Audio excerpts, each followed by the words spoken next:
নমস্কাৰ সকলোকে। আজি ভাবিলোঁ ৰেচিপি এটাকে আগবঢ়াওঁ আপোনালোকৰ মাজলৈ। মানে মই ৰেচিপি তেনেকৈ নিদিওঁৱেই।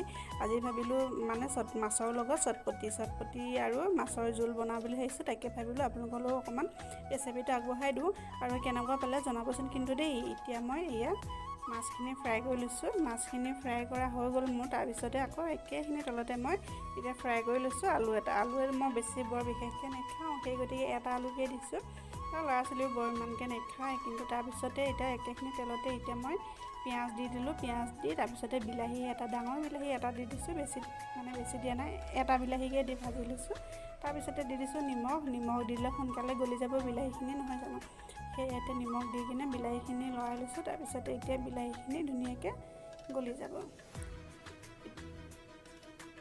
এতিয়া হৈ গ'ল, বিলাহীখিনি গলি গ'ল। তাৰপিছতে এতিয়া চটপটি কাটি থৈছিলোঁ, মানে ধুই মেলি থৈ দিছোঁ, কাটি মেলি ধুই এতিয়া দি দিছোঁ। চটপটি মানে মই যে বিয়া হোৱা আগত মই চটপটি কি চিনিয়ে নাপাইছিলোঁ, বিশ্বাস কৰক, সঁচাই কথা কৈছোঁ। তাৰপিছত বিয়া হৈ অহাৰ পিছতহে মই চটপটি মানে দেখিছোঁ আৰু খাইছোঁ। তাৰপৰা এতিয়া এই চটপটি আৰু ভোল মানে বিলাহী গোটেইখিনি গলি গ'ল। তাৰপিছতে গলি যোৱাৰ পিছত মই ৰেড চিলি অকণমান দি দিছোঁ। তাৰপিছতে দি দিছোঁ গোটা মছলা, মই কিন্তু গোটা মছলাকে খাওঁ। তাৰপিছত দি দিছোঁ আদা নহৰু অকণমান দি ভাজি থোৱা আলুটো দি মানে এইখিনি লৰাই লৈছোঁ। গোটা মছলা মই যে কিনি আনি ধুনীয়াকৈ ধুই মেলি ৰ'দত শুকুৱাই থৈ দিওঁ, তাৰপৰা মিক্সিত মাৰি ধুনীয়াকৈ ভৰাই থৈ দিওঁ, তাৰপৰা খাই থাকোঁ আৰু। এতিয়া গৰম পানী দি দিছোঁ। গৰম পানী দি তাৰপিছতে দি দিছোঁ মাছ কেইপিচ মানে বেছি নাই দিয়া, জানেই নহয় আমাৰ ল'ৰা ছোৱালীয়ে ফ্ৰাই মাছেই খাই বেছিভাগ। তাৰপিছত এইখিনি উতলিব দি লৈ তাৰপিছতে ঘৰৰ পিছফাললৈ গ'লোঁ। তাৰপিছতে পদুনা আৰু মান ধনিয়া একেলগে ৰুই থৈছোঁ।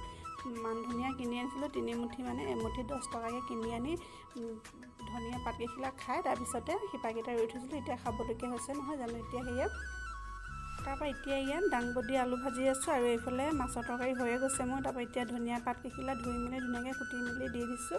আৰু আজি দুপৰীয়া সাজত এনেকৈ খাম আৰু। মানে এতিয়া মাছৰ তৰকাৰী হৈ গ'ল। মাছ আৰু দেখিছে। আৰু কোনে কোনে চটপটিৰ লগত মাছৰ তৰকাৰী খাই জনাবচোন কিন্তু। বাৰু এতিয়ালৈ আহিলোঁ, আজি এতিয়া মোৰ মাছৰ তৰকাৰী হৈ গ'ল।